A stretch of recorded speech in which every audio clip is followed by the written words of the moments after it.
Alright, what's up? So, top 100 just dropped, and as a sniper, this honestly kind of blows because the problem with how the top 100 promo is formatted is that you grind and you get elites, so you probably get an elite a day, which is tough because that means the auction house is going to be super unstable because if cards get pumped into the auction house at a consistent rate, that means that cards are going to decline slowly but surely, which makes sniping really hard. I mean, you can snipe cards and you might get some like really cheap undersells a lot more, but selling is going to be a lot more difficult because prices are never stable anymore and they're just going to be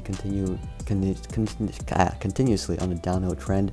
So yeah, that's the negatives here. So like the prices on this, like in this screen right now, the 80 plus prices, the undercut 80 plus prices, or like the prices for the filters, they could be much lower in like a few days time or a few hours time even from this video. So yeah, that's just my big warning. Sniping is just risky, so if you're not confident, don't go for it. If it's borderline, definitely don't go for it. You have to be completely sure it's a snipe for you to snipe a card. Now, right now, I mean, also because of the top 100 promo, there isn't really an OP method right now. Like nothing's really standing out to be like super good. But I mean, I'd say out of these, my favorite is either 13, 12 is actually pretty good. And then like the rest, like what I'll usually do is either start off on filter 12 or 13, and then after the round drops, whatever happens, I'll immediately switch to another side filter, and that's basically been my strat as of recent. But yeah, just be really careful sniping because stuff is really unstable and tough, but I mean it's still snipable. So let's get into some footage. Alright, so this is interesting. 70 plus position punters and punt returners. And what was interesting is about 2-3 hours ago, these cards are insta selling for 80, 90k. That's why you don't see anything for under 3 hours. Of an hour ago, these are just insta selling for that price. And what's kind of scary is the punt returners have dropped like 20k within a matter of an hour. And that, I mean 20, 30k within a matter of an hour. They're not selling for 60k right now. And the punters have dropped to like 75k. They're still selling for a good price. But yeah, I didn't expect these cards to jack up, but it does create a good filter. So like, I mean, they won't crash anytime soon because if you go to Madden today, the badges, the special teams badge doesn't drop till Saturday, which is nice. We'll have a few days to work with this filter, but just for the record again, this filter is on a downhill trend. So right now, even if like it says 60k and I would snap them for 40k at the moment, the filter could just, like the cards like punt returners and punters could just continue to drop in price. And here I missed it because I was talking too much.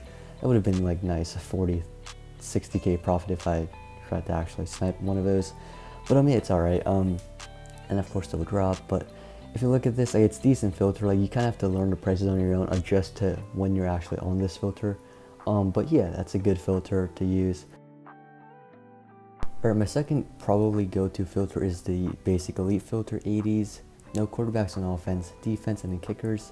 For I mean like 250k works. You can always try higher if you want to scroll more. But ooh, Josh Jacobs. Basically, I mean, a lot of these players have crashed a lot. Like centers, O tackles, halfbacks used to be like 260, 280k, and a lot of like higher, better position cards have crashed a little bit. But and they're going to continue to crash because these top 100 players are going to be pumped into the auction out, or pumped into the game. Especially like the non-auctionable ones crashing a lot of these players. But I mean, at the time being, you can snap these for like a low price. I mean, if people undersell these cards and you can snap them, I mean, you can make some easy profit. And I would say on average, like rounds drop one every like 3 rounds. You have to be patient with this. Like there isn't like a drop every round. It's more like one every 3 rounds. But there have been some nice drops. And maybe I'll switch this to like 230k. No, that's a little too low. 240k. I don't like to scroll too much on this because it is competitive, but you have to kind of look for what positions are good, and this is a position chart. And this position chart could just go to pieces because if cards like, I mean, keep plummeting in value, the chart kind of goes to waste. But at the moment, like safeties, D tackles, linebackers, middle linebackers are the expensive positions, and I'll cut to the scene when the round drops. Oh, and before that, I forgot to do this earlier, but round drops. So if the round drops and nothing drops, it's alright. It's not the end of the world. Just switch to like a side filter. I'll try like 83 plus quarterbacks and punters. See if anything drops on here. Come on, something.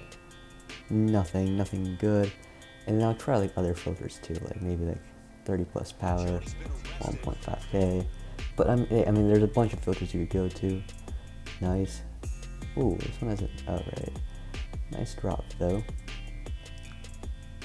I'll take that. I'll take this. Ooh, this is a big drop, but there's a lot of people on here. Right, I'll take this. I'll take that. This is why you always head over to side filters after like your main filters, so that if you see anything for decent. Oh my god, what a drop! Who dropped these? Thank you. It's great. Wow. All right, these all. First of all, like you can, if you have leftover like icon tokens, you can trade these in 3 of them for a gold, which goes for like 12K now, the program golds, or you can sell these for 3K each. Whoa, that was a huge drop. Okay, what a drop. Alright, I appreciate whoever dropped those. But yeah, that's another filter. There are a bunch of filters to choose from just to switch around. That's why I put a lot of them, but go to your go-tos. They all work. They're not like great or anything, but that's really it. And oh yeah, I have a few more elite examples. So now there were a ton of drops today on the elite filter. I just had a terrible day today, choking. I choked so many times. Here, I waited like 7 seconds, and that was an 83. It would have been 200K profit if I didn't wait.